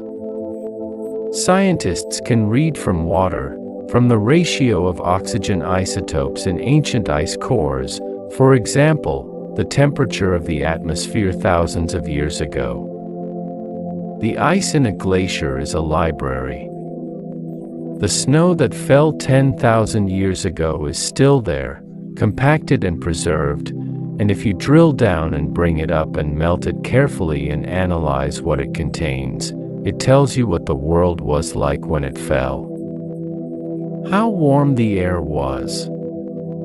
What gases were present. Whether there was a volcanic eruption somewhere that year. The ice remembers. We are moving now into the very still parts of the night. Think of a Norse farmhouse. Think of the fire at the center, burning low. Think of the shadows in the corners, soft and orange, the smell of wood smoke and animal warmth, the sound of wind moving over the turf roof. The household is asleep. Outside, if it is winter, The snow is lying deep and blue in the darkness. The stars are extraordinary, no electric light for thousands of kilometers, just the cold, clean sky of the north, the stars so numerous and so bright they cast faint shadows. A child is asleep in the corner on a pile of furs. An old woman is sitting near the fire, not sleeping, perhaps spinning, perhaps simply keeping watch the way that some people do in the deep of the night. She knows the stories. She has told them many times. She knows the names of the gods and the shapes of the runes and the names of the stars and the stories of her ancestors, going back generations, back into the long past, back to the time when the world was new and the gods were just learning what they had made. She is not afraid of the dark. She has lived with darkness her whole life. She knows it is temporary. The solstice has passed. Every day now the sun will stay a little longer. Somewhere far to the south, unknown to her, astronomers and mathematicians are working out the equations that will eventually explain why. But she knows it in a different way, in the way that deep experience of natural cycles creates its own form of knowledge. She has seen this winter end many times.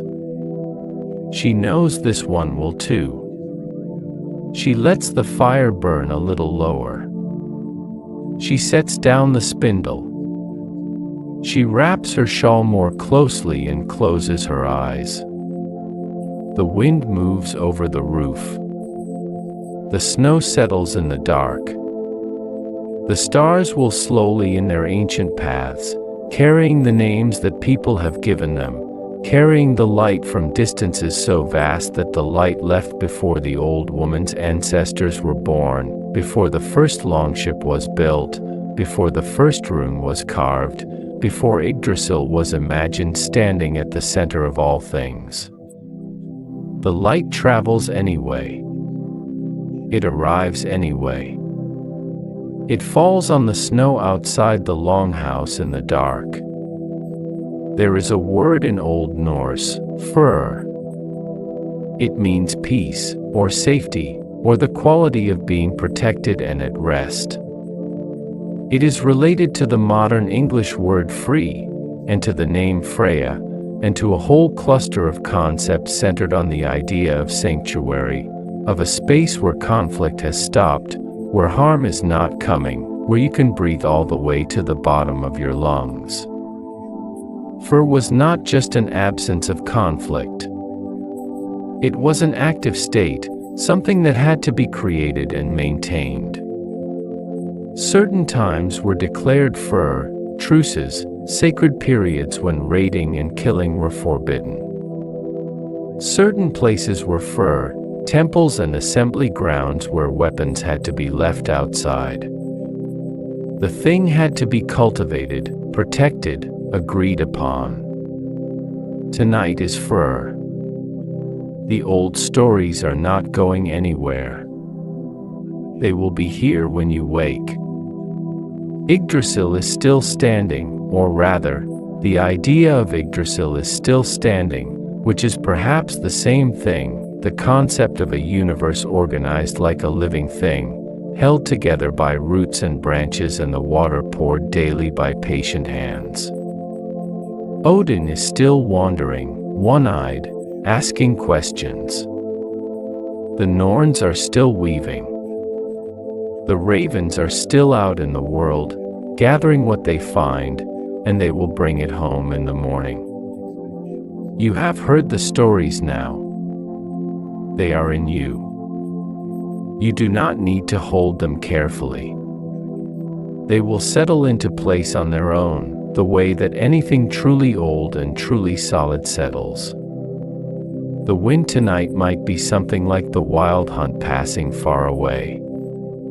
Or it might be the ordinary wind, the movement of air masses from different pressure systems, the physics of the atmosphere going about its daily work. Both things can be true. The world holds room for both. There is a small and beautiful fact about ravens that seems worth carrying into sleep. Ravens form pair bonds that can last a lifetime. A bonded raven pair will spend years together, roosting together, feeding together, sometimes playing together, tumbling in the wind, performing aerial games that serve no obvious purpose except apparent enjoyment. They greet each other after separation with a particular set of vocalizations and physical gestures, touching beaks, ruffling feathers, sitting close. And when one of a bonded pair dies, the survivor shows signs of what researchers cautiously describe as grief, reduced activity, altered behavior, sustained attention to the place where the partner was last. Hugin and Munin, thought and memory, who fly out each morning across all the 9 worlds and return to Odin's shoulders each night, whispering what they saw. The mythology gave these birds a cosmic role because the Norse were watching real birds doing extraordinary things. The wonder was not invented. It was observed, and then amplified, and then placed into the structure of the universe where it could mean something larger than one bird, one life, one pair of wings in the sky over a Norse farmstead. This is what the best mythologies do. They take the actual textures of the world, the intelligence of birds, the violence of storms, the terror of earthquakes, the beauty of the aurora, and they weave them into something that can hold more meaning than any single observation. They create a container large enough to carry not just facts but feeling. Not just information but significance. Slow now. Very slow. The ash tree is everywhere in Norse culture, not just in the mythology. The ash, Fraxinus excelsior, the European ash, was one of the most important trees in the Norse world. Its wood was used for spear shafts, for which it was considered ideal because of its combination of strength and flexibility, its ability to absorb shock without breaking. Odin's spear Gungnir was made of ash. The first human man, in the Norse creation story, was also made from an ash tree, Ask, whose name simply means ash. The first human woman, Embla, was made from an elm or possibly a vine. They were found on the land by Odin and his brothers, who gave them breath, gave them warmth, gave them color, gave them life. They came from trees. And for the Norse, living surrounded by northern forests, this felt like the right kind of origin story. Trees breathe. We know this now in scientific terms. Trees absorb carbon dioxide and release oxygen through photosynthesis, and through the respiration of their roots and bark they also take in oxygen and release carbon dioxide. A forest is a breathing system, an organism that exchanges gases with the atmosphere on a scale that has global consequences. The forests of the world, the great northern boreal forests of Scandinavia and Russia and Canada, the tropical rainforests, the temperate woodlands, are among the most important regulators of Earth's atmospheric chemistry. When the Norse made a human from an ash tree, they were not wrong to feel that kinship. We share oxygen. We are made of the same chemistry. The line between tree and human is less absolute than it appears.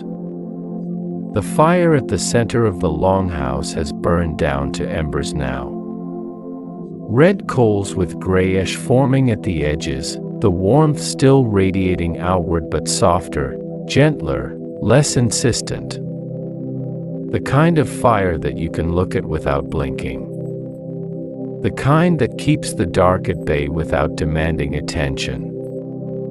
Somewhere in Norway, on a hillside above a fjord, There is a stave church built in the 12th century by people who were Christian but who carved their doorways with images of dragons and serpents that look unmistakably Norse. The old stories were in their hands even as they built for the new faith. The serpents coil around the door frames. The dragons bite their own tails. The craftsmen worked in wood because they had always worked in wood, because that was the material the forest gave them, and the shapes their hands made were the shapes they had always made. The transition from Norse paganism to Christianity in Scandinavia happened gradually, over roughly 2 centuries, and was not the complete break that later historical narratives sometimes presented as. Things persisted. Things transformed. Some gods became saints, perhaps. Some holy sites were absorbed into the new system. The stories went underground and then resurfaced in different forms, in folk tales and fairy tales and place names and the wood-carved doorways of churches.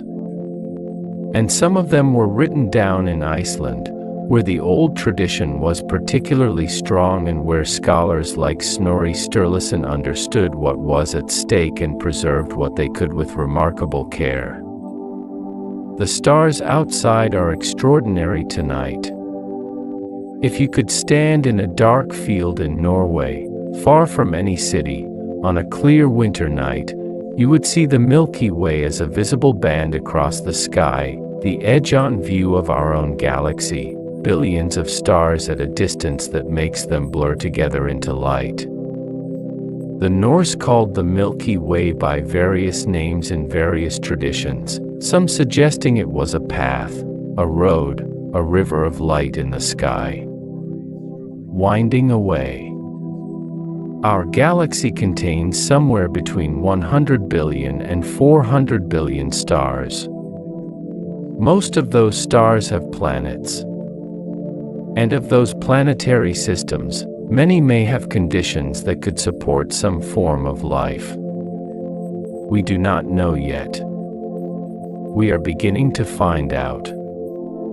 The search for life beyond Earth, the quiet, methodical, mostly undramatic work of astronomers and astrobiologists, is one of the great open questions of our time. The Norse people who stood in dark fields and looked up at the band of light were looking at the same thing that we look at. The same stars. The same distances. The same quiet incomprehensibility. They did not know the scale of it. They could not have known. But they felt its weight, the particular feeling that comes from looking into great depth on a clear night. That slight vertigo.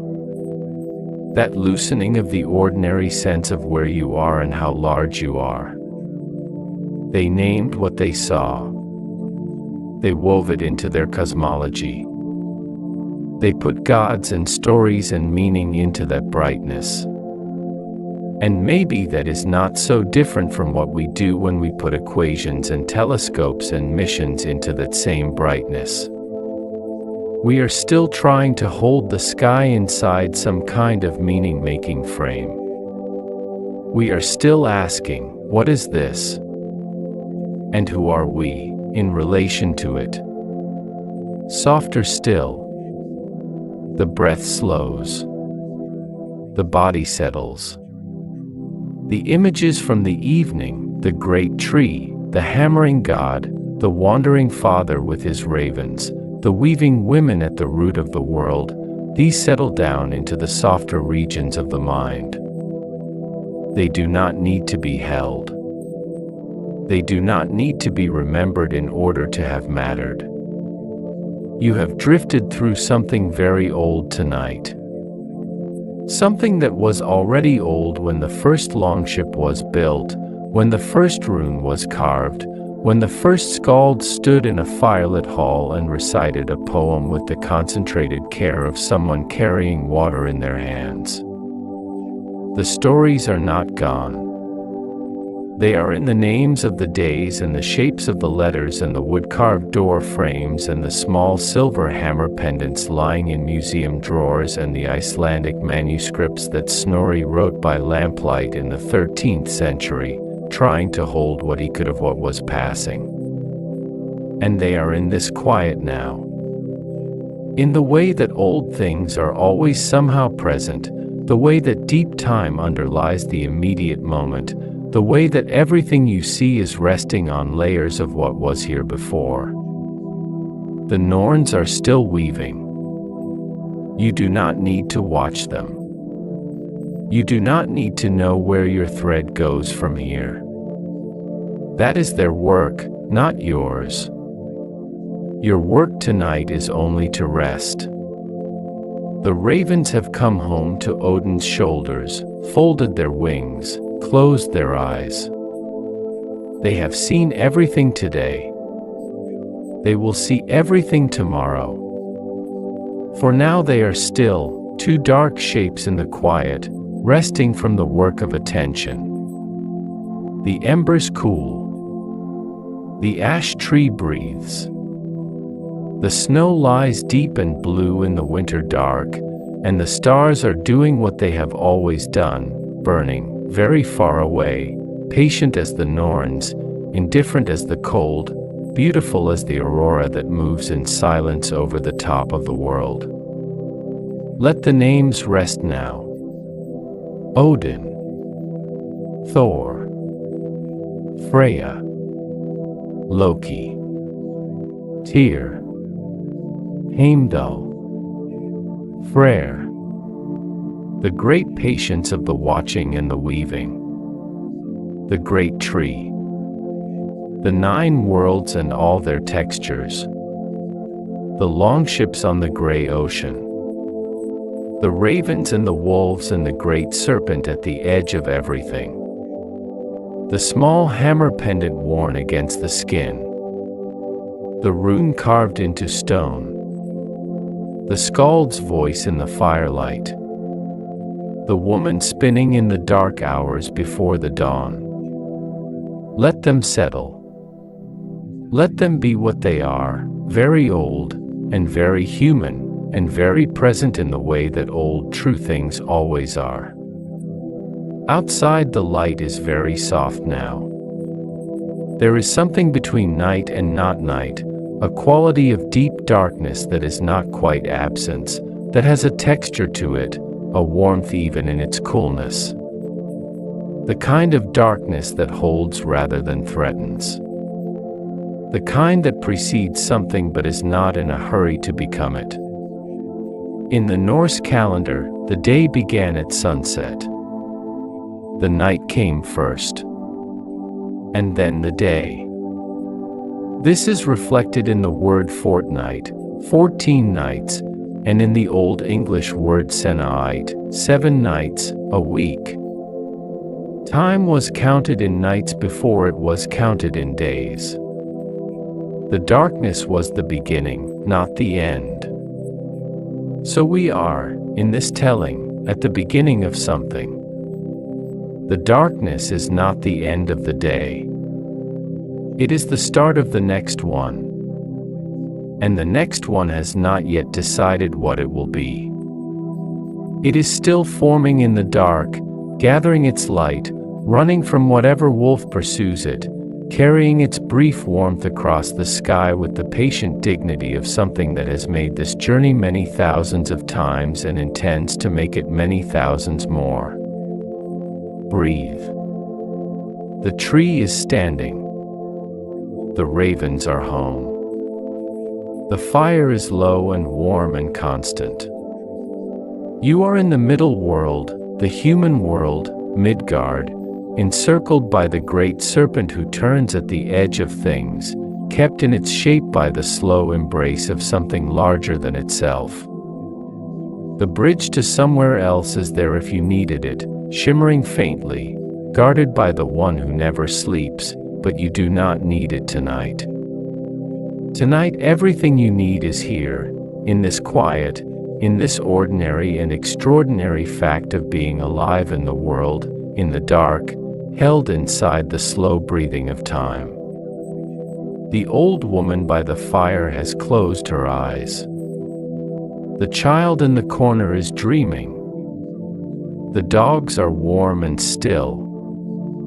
The wind has settled to the faintest thing, barely more than the idea of wind, the ghost of the storm that passed earlier, now softened to almost nothing, to the sound of breath, to the sound of wool settling, to the sound of the long house holding its warmth against the dark. And Yggdrasil is breathing. Very slowly, as trees breathe. Taking in what the night gives and giving what it has to give in return.